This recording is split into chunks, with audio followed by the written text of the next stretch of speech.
Banyak manusia yang bisa jadi kaya, ya. Banyak yang bisa membuat kekayaan, tapi nggak banyak yang bisa mempertahankan kekayaan. Sekedar kerja sangat keras, kerja pintar, kerja cerdas itu bisa menjadi kaya. Bahkan hoki pun ada yang menjadi kaya.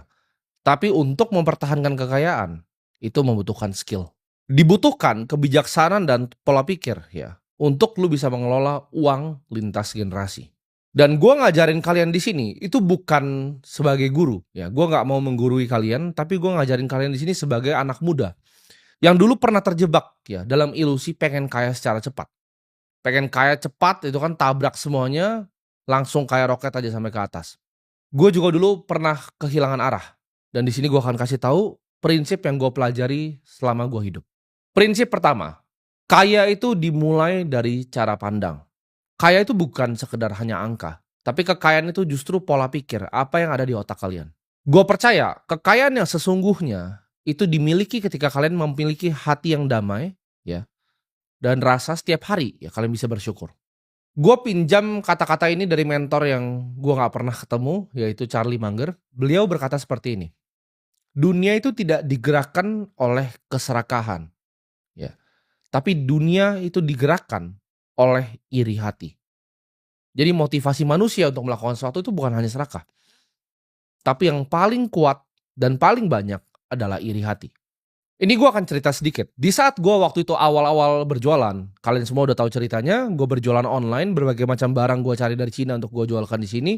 Ketika gue masih memiliki puluhan juta, ya ratusan juta yang kecil nominalnya sekarang, waktu itu gue merasa di atas langit. Ya, nggak ada yang pernah bisa ngomongin gue, nggak ada yang pernah bisa bilangin gue. Gue itu paling nggak kenal yang namanya bersyukur. Ya, gue selalu iri ketika gue lihat orang yang lebih hebat dibanding gue, orang yang memiliki uang lebih banyak dari gue. Gue nggak bisa menunda yang namanya keinginan. Ketika gue mau apa harus dibeli. Ya, gue nggak bisa menunda yang namanya kesenangan. Baru naik dan merasa di atas langit. Baru puluhan juta pertama dan ratusan juta kecil pertama. Waktu itu nafsu gue untuk pamer juga itu nggak bisa dikendalikan. Ya, ketika gue punya puluhan juta, gue nabung 3 bulan beli Rolex. Punya ratusan juta, nabung 3 bulan lagi langsung beli lagi ya Audi yang baru. Waktu pertama kali hasil jualan, ya punya agensi, lalu gua berinvestasi di pasar modal. Itu anak 17-18 tahun itu waktu itu penuh dengan pride dan penuh dengan ego. Gua umur 17 tahun sudah buka-buka botol di klub malam. Gua selalu iri ya dengan orang-orang hebat yang gua bahkan nggak tahu background ceritanya apa. Kalau gua lihat orang lebih hebat dibanding gua langsung hati gua penuh iri dan gua bilang, "Ah, ini mah cuci duit. Ah, ini mah begini, ini mah uangnya haram. Wah, ini ya ini." Gua sombong sekali dan arogan sekali ketika gua tidak tahu apa-apa. Kalian harus camkan ini di hati kalian, ya. Hati yang tenang itu jauh lebih penting dibanding rekening yang gendut. Kekayaan sejati itu sebelum kita ngomongin harta itu dimulai dari hati dan juga pikiran. Lu harus bisa buang yang namanya iri hati, lu bisa buang yang namanya pride, namanya ego. Kesombongan tuh harus dibuang dari hati. Dibanding lu punya pemikiran aku selalu kurang. Gimana kalau lu ubah itu menjadi aku itu cukup hari ini, tapi aku akan melakukan yang terbaik. Cukup itu bukan berarti kita stop berkembang sebagai seorang manusia. Tapi justru dengan mindset cukup ini, ya, kalian semua akan lebih gampang untuk menyaring informasi. Ketika lu turunin ego lu, ketika lu turunin kesombongan lu akan gampang menerima informasi. Orang yang sombong ketika nonton video ini muncul di TikTok kalian, kalian akan pikir, "Oh, dia kaya muda, dia bapaknya kaya, dia cuci duit." Dengan kesombongan itu menutup apa yang kalian bisa pelajari dari orang yang kalian lihat di sini. Kalau kalian sudah blokir pola pikir kalian, itu kalian gak akan pernah jalan kemana-mana. Kalian akan diam di tempat dan stay di tempat. Ketika ada sesuatu yang kalian tidak mengerti, kalian terlalu cepat beropini dengan pikiran yang sangat sempit. Makanya gue bilang, kaya yang sejati itu dimulai dari hati yang tenang, ya, hati yang bijaksana dan hati yang penuh syukur. Prinsip kedua, ya, hidup di bawah kemampuanmu. Yang membuatmu kaya itu bukan cuma sekedar pendapatan, ya, tapi gaya hidup. Ini kesalahan fatal yang gue lakukan. Investasi baru sekian miliar, ya, income ratusan juta, gaya hidup udah selangit. Kalau gue tahan sedikit aja waktu itu, ya. Memang pas awal-awal masih jutaan, itu gue tahan terus ya. Jutaan masih tahan ya, puluhan juta masih tahan-tahan dikit. Ketika ratusan juta sampai miliar uang gue, itu gatal pertama tuh dimulai di situ. Kalau gue bisa tahan waktu itu, gue investasikan, gue compounding, mungkin uang gue 2 kali lipat dari sekarang. Waktu punya duit sedikit sudah beli beberapa jam tangan Rolex yang murah-murah itu untuk pamer ya, ke teman, ke orang lain. Untuk dirasa keren.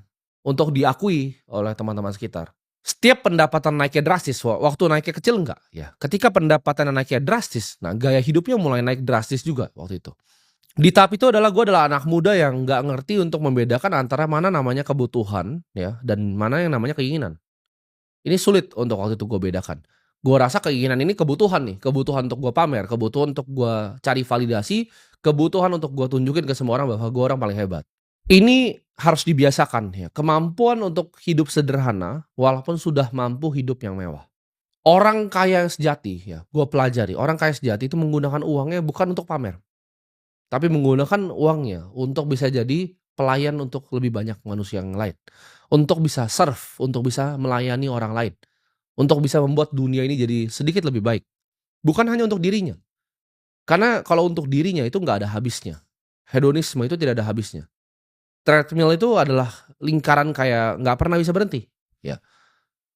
Lo awalnya mau mobil harga 100 juta, lo mau mobil 1 miliar, nggak cukup 1 miliar, lo beli yang 5 miliar, nggak cukup lo beli 8,5 miliar, lo beli yang 10 miliar, lo beli yang 15 miliar, dan akhirnya lo beli 30 miliar. Itu nggak ada habisnya. Orang kaya sebenarnya tahu fungsi uang itu lebih baik digunakan untuk orang lain dibanding untuk diri sendiri. Ingat, iri hati dan impulsif itu adalah musuh dari orang kaya. Ya, ketika sudah punya uang sedikit, akhirnya impulsif. Dan ingat ya di sini ya, hidup yang hemat itu bukan berarti lu adalah orang yang pelit, tapi justru lu adalah orang yang bijak. Jangan hanya beli barang itu untuk pamer, ya, tapi beli barang itu untuk fungsinya. Dan jangan pernah bekerja hanya untuk mendapatkan validasi orang lain, karena itu adalah hal yang sia-sia. Kalau lu ngerasa lu pengen bekerja, pengen mendapatkan lebih hanya untuk pamer, hanya untuk mendapatkan validasi, itu adalah hidup yang sia-sia. Ketika lu bisa jaga gaya hidup lu sekarang ya, pendapatan lu naik, tapi gaya hidup lu jaga sekarang, itu adalah modal investasi lu untuk masa depan. Semakin banyak lu bisa jaga gaya hidup lu, semakin banyak uang, capital yang lu bisa preservasi untuk menjaga masa depan lu.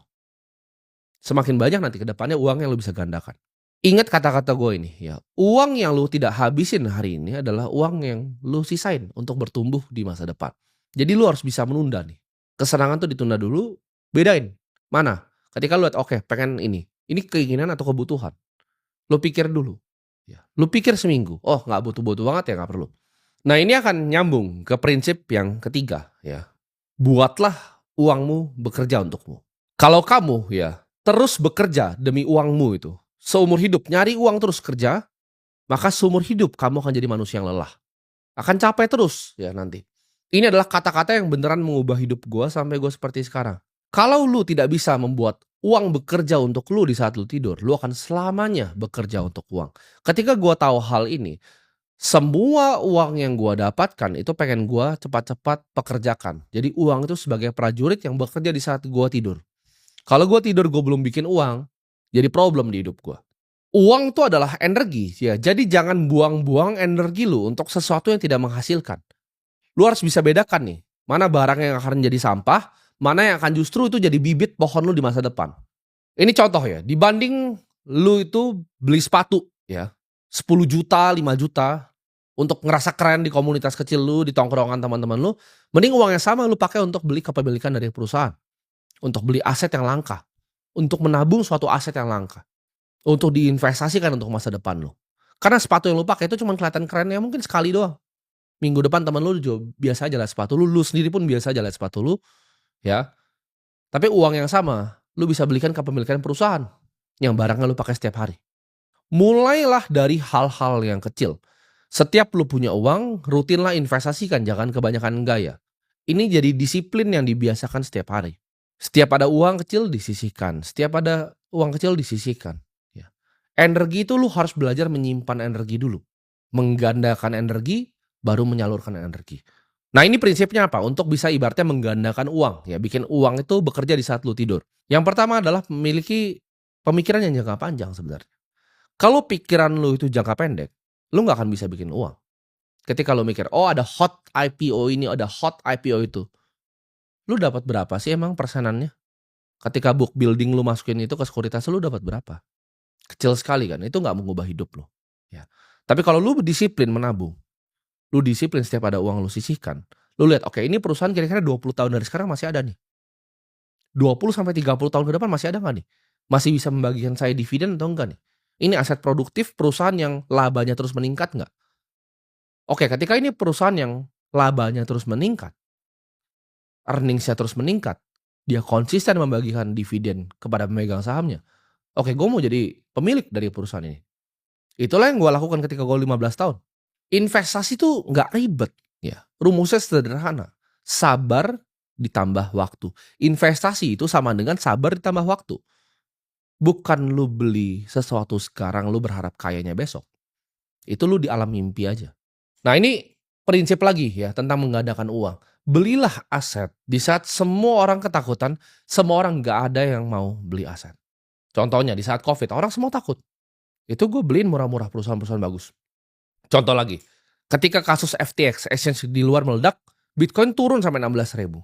Semua orang takut, semua bilang itu sudah habis. Ya, gua tahu ini adalah aset yang langka, use case-nya ada, diingini oleh banyak orang waktu itu, dan dikasih harga yang sangat terdiskon. Ya pasti gua sikat. Seperti zamannya kepemilikan perusahaan yang murah di saat 2020. Gua lihat ini bank bagus sekali. Gitu. Kenapa harganya segini? Ya labanya besar sekali, harganya kok segini. Ya gue beli dengan semua uang gue. Karena jarang-jarang kadang kita dapat kesempatan seperti itu di hidup. Ya, itu yang disebut dengan momentum. Itu yang orang lain bilang hoki. Tapi gue punya uangnya. Gue punya persiapannya di saat kesempatannya datang. Di saat semua orang ketakutan. Banyak juga, ya kesempatan itu datang ke semua orang. Tapi satu, gak semua orang waktu itu punya uangnya. Gak punya persiapannya. Gak semua orang tahu harus ngapain. Ya kan. Ketika Bitcoin 16.000 banyak kok teman-teman gue yang punya uang. Tapi mereka tidak punya ilmu dan pengetahuannya. Mereka tidak punya skill, tidak punya knowledge untuk capitalize di kesempatannya. Di saat orang takut, di situ saatnya kita masuk. Di saat semua orang euforia, semua orang pesta, semua orang senang, di saatnya itu kita kabur. Investasi itu butuh waktu. Ya. Sama seperti kita menanam padi. Jangan langsung lu panen. Tunggu dulu, sabar dulu, lihat dulu. Nah kalau lu menggunakan prinsip ini, ya, untuk bikin uang bekerja di saat lu tidur, itu hidup lo akan enak sekali, ya. Seperti gua nih, tadi malam gua tidur, gua bangun, uang gua sudah bekerja untuk gua. Salah satu perusahaan yang gua cover dari 2015, sekarang gua memiliki hampir puluhan juta lembar. Dari puluhan juta lembar itu, November nanti gua dibagikan dividen interim, Maret gua akan dibagikan dividen lagi. Dari 3,36% dividen yield yang gua dapatkan dari situ, gaji gua kira-kira ya lebih besar dari beberapa direksi di situ. Direksi kerja dari pagi sampai malam. Sedangkan gue sebagai investor di situ, gue hanya duduk tenang, diam. Ya, gue bisa ajarin apa ilmu yang gue punya, gue bisa ajarin hal seperti ini. Itu sudah lebih ya dari lu mau ngomong direksi-direksi bankir-bankir yang sudah senior. Pendapatan gue hanya dari dividen di satu perusahaan yang gue punya. Ya ini perusahaan paling besar di Indonesia. Mungkin non direksi dan non mantan komisaris, gue adalah single shareholder terbesar pribadi. Jadi kapan untuk kita bisa nanam bibit? Ya, kalau lu belum tanam bibit lu itu untuk bikin pohon, ya, tanam sekarang. Bibitnya lu taruh di situ, lu kasih air, biarkan dia jadi pohon yang luar biasa rindang. Habisnya kayak gue, pohonnya udah luar biasa rindang. Gue tinggal ngaso di situ, gue bisa ajak keluarga gue untuk bahkan ngaso di situ. Gue bisa nikmati rindang pohonnya. Karena bibitnya udah gue tanam lama dari gue umur 15 tahun. Ya, gue panennya sekarang. Ada yang ngerasa, oh pengen kaya cepat dari investasi, silahkan tinggal di planet yang lain. Karena investasi rumusnya adalah investasi sama dengan sabar ditambah waktu. Prinsip keempat, ya, kuasai dirimu. Kalau lu gak bisa kuasain nafsu lu gak akan pernah bisa jadi orang kaya. Dan uang itu tidak akan pernah dititipkan jatuh di tangan lo. Musuh kekayaan itu apa sih? FOMO, ya, emosi dan ego. Orang yang punya uang seperti gue itu gimana caranya bisa bangkrut? Biasanya karena mereka berinvestasi di sesuatu yang mereka nggak mengerti dalam jumlah yang banyak. Mereka FOMO, ada teman bilang opportunity ini bagus, ya, ada tambang di sini bagus, begini, tapi nggak beneran mengerti bisnisnya. Dia masuk, ya, dengan uang yang besar itu lalu hilang semua. Ketika gue dulu sebelum seperti sekarang, ya, ketika gue masih jadi orang yang bodoh, ketika dibisikin, oh ini ada IPO yang hot ini. Oh gue ikutan gitu. Gue hajar lu terus di atas. Oh ini katanya bandar si A mau mainin yang ini nih. Ini mau digoreng nih sama si B. Gue kenal personal bandar-bandarnya. Kadang gue dengerin juga. Terus habis itu ketika gue beli mereka yang banting gue. Ketika gue FOMO beli sesuatu, di situ saatnya selalu gue rugi. Tapi namanya manusia ya melakukan kesalahan. Ketika gue FOMO ya, dihajar gue. Oh ini IPO paling bagus nih, pertama di Indonesia yang seperti ini. Masuk dihajar sama bandarnya sendiri. Tapi jadi pelajaran gitu, itu uang sekolah buat gue, lumayan mahal uang sekolahnya belasan miliar waktu itu. Di saat gue emosi ya, gue mau mendapatkan keuntungan berkali-kali lipat, di situ saatnya gue selalu kena kebakar. Jadi jangan gampang FOMO, kayak tadi, bahkan gue tahu gue dikerjain sama bandarnya, tapi gue gak nyalain bandarnya, fair game kok, walaupun dia ngomong ke gue kok beli. Ya dia bilang dia jualnya nanti, tunggu seminggu dulu, hari kedua langsung sesi 2 dia banting. Barang gue dibanting semua, ya. Gue telepon sekuritas gue bahkan minta beli di harga atas. Itu kalian bisa lakukan tuh sebenarnya. Jadi gue minta beli di harga di atas, sesi 2 jebret dibanting semua sama dia. Fair game, ya gue gak nyalahin kenapa? Karena gue yang lakukan sendiri, gue yang pencet tombol sendiri, itu keputusan gue sendiri. Semua keputusan investasi itu ada di tangan lu, bukan tangan orang lain. Ya. Jadi ketika lu bisa kuasai diri lu gak terpengaruh. Karena lu gak bisa nyalain orang lain ketika itu sesuatu yang lu lakukan. Buang emosi, buang ego. Ya. Karena kebanyakan orang di dunia itu nyalahin orang lain ketika mereka melakukan keputusan yang mereka lakukan sendiri. Disiplin itu ibarat otot ya, harus dilatih setiap hari kalau mau berkembang. Jangan ambil keputusan di saat lu masih emosi. Investasi adalah game, ya tadi gue sebut tadi, sabar dan waktu. Tapi dalam sabar dan waktu ini lu gak akan benar terus. Warren Buffett itu cuma benar 60% of the time. 4 dari 10 investasi yang dilakukan tuh gagal total. Jadi lu akan gagal gitu. Akan ada momennya di saat lu lihat ini, lu analisa dengan benar, lu taruh uang lu dan lu gagal. Tapi di saat itu lu harus mundur dulu. Lihat dulu, sabar dulu, jangan langsung emosi. Lihat posisinya. Karena kadang tesis lu benar, market bisa berkata sebaliknya. Pasti ada waktu untuk menang dan ada waktu untuk kalah. Ketika waktu lu itu giliran lu untuk kalah, jangan emosi lu mau balikin lagi.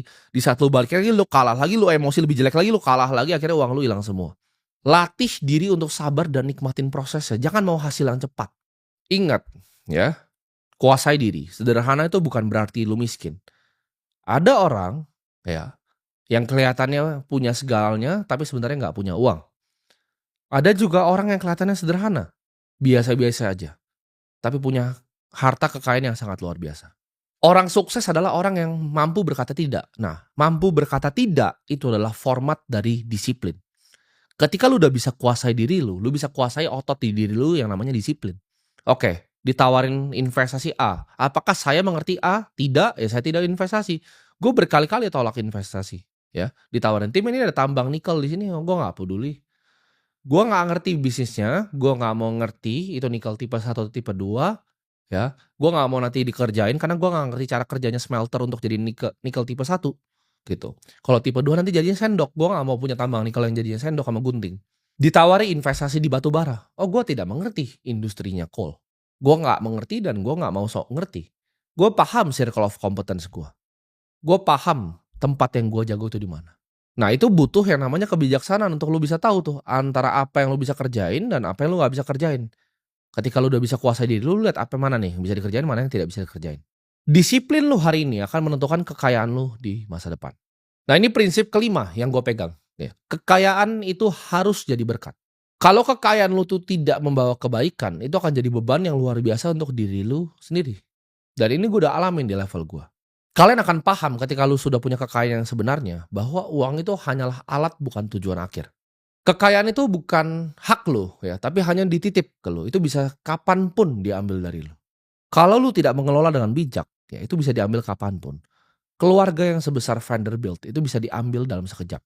Sejak gue nganter minyak rambut ke JNE, ya, gue setiap kali dapat kembalian dari situ, walaupun itu buat gue makan, gue liat tukang sampah di pinggir kadang gue kasih ke dia.